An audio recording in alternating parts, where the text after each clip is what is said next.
सी लोकप्रियता है कि ईवीएम से चुनाव कराएंगे तो लोकप्रियता कायम रहेगी, बैलेट से चुनाव कराएंगे तो लोकप्रियता खत्म हो जाएगी। अरे भैया, दोनों में अगर लोकप्रियता कायम है तो बैलेट से चुनाव करा लो, उसमें भी पता चल जाएगा कितने लोकप्रिय है प्रधानमंत्री जी। स्कूल बनाने के लिए पैसा नहीं है, आपको अस्पताल बनाने के लिए पैसा नहीं है, मिड डे मील में आप बच्चों को नमक रोटी खिला रहे हैं, नौजवानों को रोजगार देने के लिए आपके पैसा नहीं है, खाद की बोरी देने के लिए पैसा नहीं है। आप कह रहे हैं आप अपनी सनक को पूरा करने के लिए डिटेंशन सेंटर बनाएंगे जहां पे घुसपैठियों को रखें। हमारी पार्टी के प्रतिनिधि गए, वहां कहा गया 18% वोट काटे जाएंगे। क्या इस सदन की चिंता नहीं होनी चाहिए? उत्तर प्रदेश में आप 3 करोड़ वोट काटेंगे, 3 करोड़ वोट काटेंगे। लश्कर तोयबा का आतंकवादी इनके माइनॉरिटी मोर्चा का अध्यक्ष था जम्मू कश्मीर में। लश्कर तोयबा का सब्जेक्ट पर तालिब हुसैन सब्जेक्ट पर दैट विल सर सब्जेक्ट है ये। और उसके बारे में लाल कृष्ण अडवाणी जी ने उनकी किताब के प्रशंसा करते हुए और ईवीएम पे सवाल होते हुए अब इस पे भी समस्या है, इस पे भी तो उस पे पूरा ईवीएम के ऊपर सबसे पहले इन लोगों ने सवाल उठाया। ईवीएम किन किन देशों में था और कहां कहां बैन हो गया, मैं पढ़ के बता दे रहा हूं। जिन जिन देशों में बैन हो गया, जर्मनी में, नीदरलैंड में, आयरलैंड में, यूके में, फ्रांस में, पुर्तगाल में, इटली में, ऑस्ट्रेलिया में, नॉर्वे में, कनाडा में, बेल्जियम में, साउथ कोरिया में, इन तमाम देशों में ईवीएम था, ईवीएम बंद हो गया, ईवीएम बंद हो गया। लेकिन मुझे एक मन में शंका होती है जो आपके माध्यम से उधर बैठे हुए लोगों से पूछना चाहता हूं। प्रधानमंत्री जी का आप बहुत गुणगान करते हैं, आप कहते हैं प्रधानमंत्री जी बहुत लोकप्रिय हैं, प्रधानमंत्री जी की लोकप्रियता चमक रही है, वो महामानव हैं, विश्व गुरु हैं। तो ये कौन सी लोकप्रियता है प्रधानमंत्री जी की कि भाई प्रधानमंत्री जी की कौन सी लोकप्रियता है कि ईवीएम से चुनाव कराएंगे तो लोकप्रियता कायम रहेगी, बैलेट से चुनाव कराएंगे तो लोकप्रियता खत्म हो जाएगी।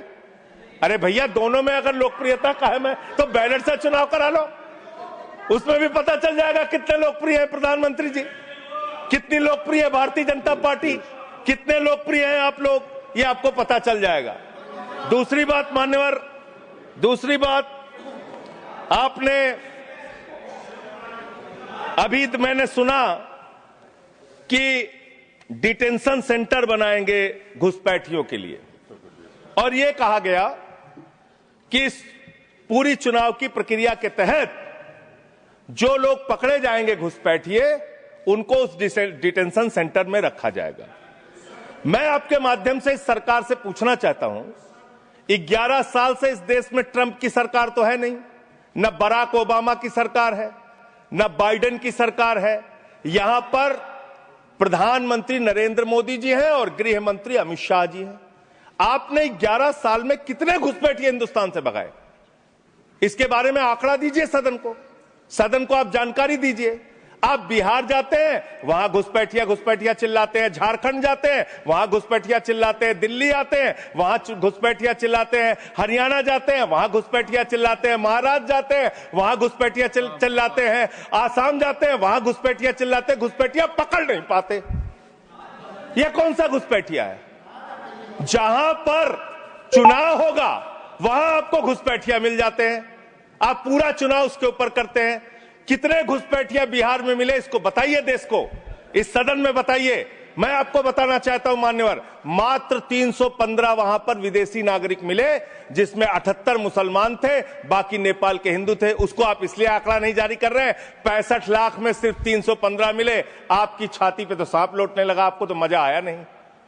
आप डिटेंशन सेंटर बना रहे हैं उत्तर प्रदेश में, डिटेंशन सेंटर का पता है आपको? कानून, अंतर्राष्ट्रीय नियम। आपको स्कूल बनाने के लिए पैसा नहीं है, आपको अस्पताल बनाने के लिए पैसा नहीं है, मिड डे मील में आप बच्चों को नमक रोटी खिला रहे हैं, नौजवानों को रोजगार देने के लिए आपके पैसा नहीं है, खाद की बोरी देने के लिए पैसा नहीं है। आप कह रहे हैं आप अपनी सनक को पूरा करने के लिए डिटेंशन सेंटर बनाएंगे जहां पे घुसपैठियों को रखेंगे, उनको फ्री बिजली, फ्री पानी, फ्री एजुकेशन, रहने का घर, सड़क, सब आप अपने पैसे से देंगे, देश की जनता के पैसे से देंगे। इसलिए मैं आपके माध्यम से सरकार को चेतावनी देना चाहता हूं, अगर कोई बांग्लादेशी मिले, कोई पाकिस्तानी मिले, कोई अफगानिस्तानी मिले, तो उसको उसके देश वापस भेज देना। हमारे पैसे से उनको यहाँ पे डिटेंशन सेंटर और घर बना के फ्री में बिजली, फ्री में पानी, फ्री में शिक्षा, फ्री में इलाज मत करना। और ज्यादा अगर आपको चिंता हो तो अपने घर के बाहर एक घर बना लेना, वहां रख लेना, वहां रख लेना, अपने घर में रख लेना। हम लोगों का पैसा मत बर्बाद करो अपनी सनक के चक्कर में, अपने सनक के चक्कर में। दूसरी बात, सनक शब्द असंसदीय शब्द ना बोले। नहीं सर, सनक सर क्या क्या बोलते हैं ये लोग, किसको किसको गाली नहीं देते हैं। संसदीय शब्द ही बोलना है और आपको भी बोलना है सर। बांग्लादेशी घुसपैठिया की ये लोग बात कर रहे हैं। लश्कर तोयबा का आतंकवादी इनके माइनॉरिटी मोर्चा का अध्यक्ष था जम्मू कश्मीर में। लश्कर तोयबा का सब्जेक्ट पर तालिब हुसैन, सब्जेक्ट पर दैट विल सर सब्जेक्ट है, ये डिस्कशन सब्जेक्ट है सर। लश्कर तोयबा के आतंकवादियों को अपनी पार्टी में आप रखते हो, लश्कर तोयबा के आतंकवादियों को अपनी पार्टी में रखते हो, लश्कर तैयबा के आतंकवादियों को अपनी पार्टी में रखते हो, आतंकवादियों को अपनी पार्टी में रखते हो। आप यहाँ पे खाली देश का माहौल बिगाड़ना चाहते हो। मान्यवर, अभी उत्तर प्रदेश में चल रहा है SIR। उत्तर प्रदेश में अभी हमारी मीटिंग हुई वहां के मुख्य निर्वाचन अधिकारी से। वो कह रहे हैं 18% वोट काटे जाएंगे, करीब करीब 3 करोड़ वोट हमारे प्रदेश में काटे जाएंगे। और कैसे काटे जा रहे हैं? प्लीज संजय जी आप इधर बोलिए, चेयर की तरफ। क्या जानना चाहते हैं आप आपस में बहस कराइए सर, उनको खड़ा कीजिए, सर उनको खड़ा कीजिए, बहस कराइए। आप बोले कोई चीज जानते। हमारी मीटिंग हुई सर, हमारी पार्टी के प्रतिनिधि गए, वहां कहा गया 18% वोट काटे जाएंगे। क्या इस सदन की चिंता नहीं होनी चाहिए? उत्तर प्रदेश में आप 3 करोड़ वोट काटेंगे, 3 करोड़ वोट काटेंगे। आपने रामपुर के अंदर एक 80 साल की बूढ़ी महिला, सर मैं मिलने गया, आपको दर्द बताना चाहता हूं। 80 साल की बूढ़ी महिला, बैठ जाइए, बैठ जाइए, बैठ जाइए। आप लोग फालतू बोलते रहते हो। पर ही बोले वही रिकॉर्ड पे लश्कर तैयबा के आतंकवादियों को अपनी पार्टी में रखते हो तुम लोग। कमेंट नहीं कर सकते। लश्कर तैयबा के आतंकवादियों को रखते हो अपनी पार्टी में। सर रामपुर में एक बूढ़ी महिला 80 साल की, उसका नाम है नूर जहां। सदन को उसकी चिंता सुननी चाहिए। उसने अपने 2 बेटे जो कुवैत में रहते हैं उनका फॉर्म भर दिया। उस 80 साल की बूढ़ी महिला नूर जहां के ऊपर मुकदमा हो गया सर, जबकि चुनाव आयोग का नियम कहता है कि अगर कोई आपका हिंदुस्तानी बच्चा विदेश में रहता है, उसका भी मतदाता हिंदुस्तान में वो बन सकता है। मां ने फॉर्म भरा, आपने दर्ज कर दिया।